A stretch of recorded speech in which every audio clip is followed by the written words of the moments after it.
legal dan prosedural, tidak ada yang dilanggar satu pun. Itu penting saya tegaskan. Semua memenuhi ketentuan. Tidak akan mungkin seorang Nisa dilantik jadi anggota dewan ketika karena memang secara rentang waktu memang masih belum ada SK. Kapan dewan terpilih saja. Kan harus di follow up-in di OTDA. Wah, saya mah tetiasa cek. Kayak kasih Rena.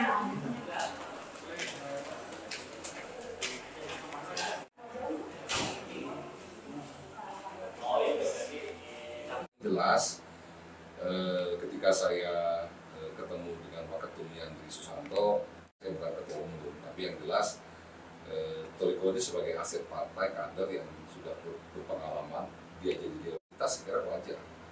Tapi bahwa ditempatkannya di mana, itu saya kurang paham itu. Ya, secara normatif ya,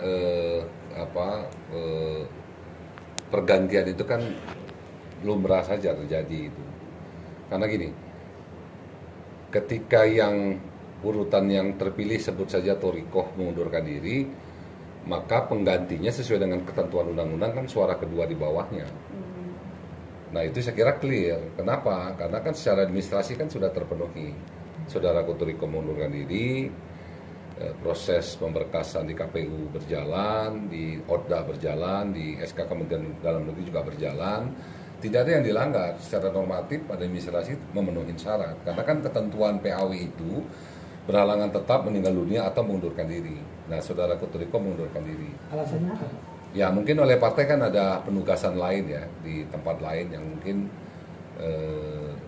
tempat penugasan itu mungkin tidak boleh berpraktik gitu. Artinya kan kalau partai menugaskan saudara Toriko di tempat lain, ya mungkin itu ada pertimbangan pimpinan partai.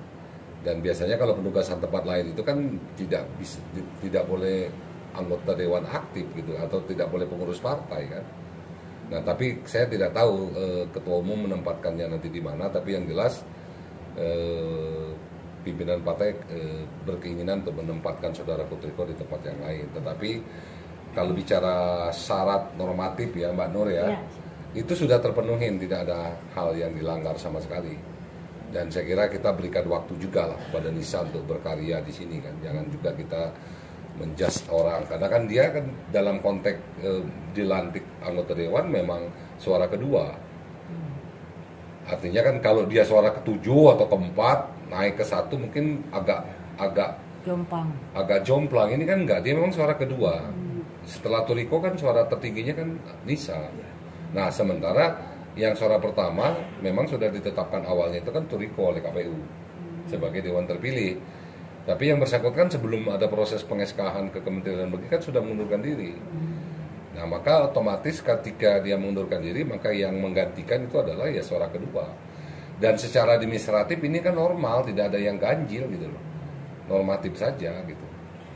Yang jelas yang perlu saya tegaskan ke kawan-kawan media, proses pergantian Nisa atau Toriko ke Nisa ini semua prosedural, tidak ada yang tidak prosedural. Jadi saya kira secara normatif ketika nomor satunya mengundurkan diri maka ya suara kedua yang harus dilantik, itu normatif.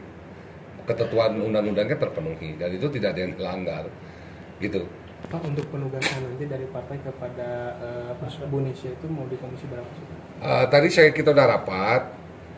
Dia lebih konsen ke pendidikan dan kesehatan, Komisi 5. Ya kita kan gini, kalau saya sebagai ketua fraksi, kan saya undang anggota saya, kan saya tanya kapasitas kemampuan masing-masing.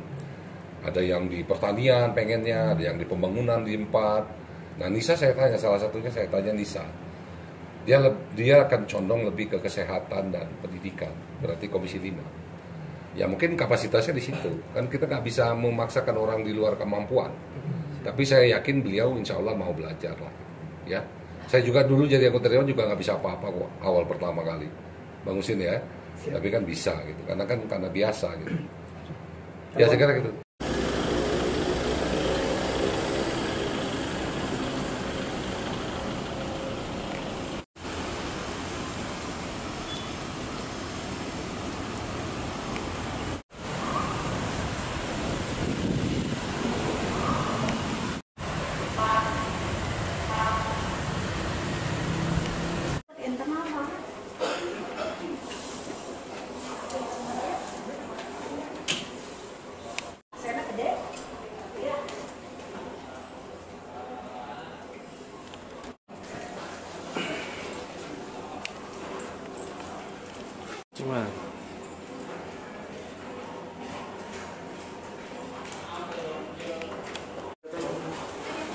Cuma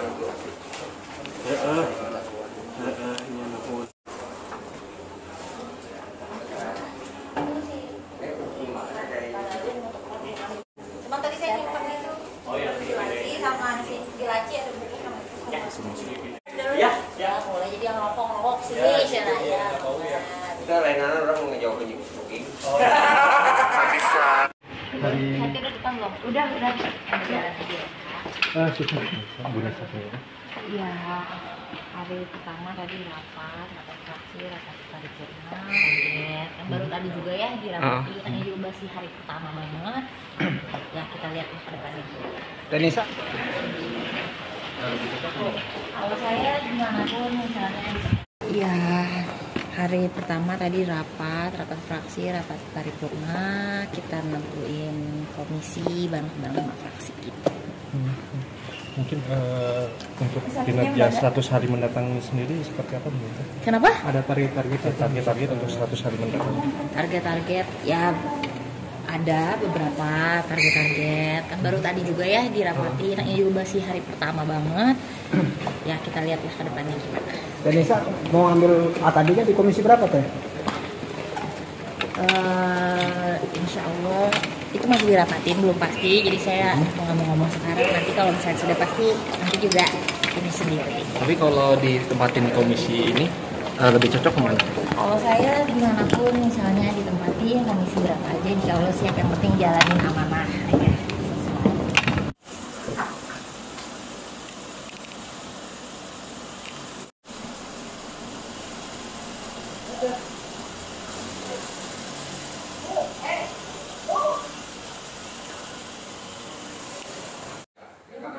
Ya, karena memang secara rentang waktu memang masih belum ada SK.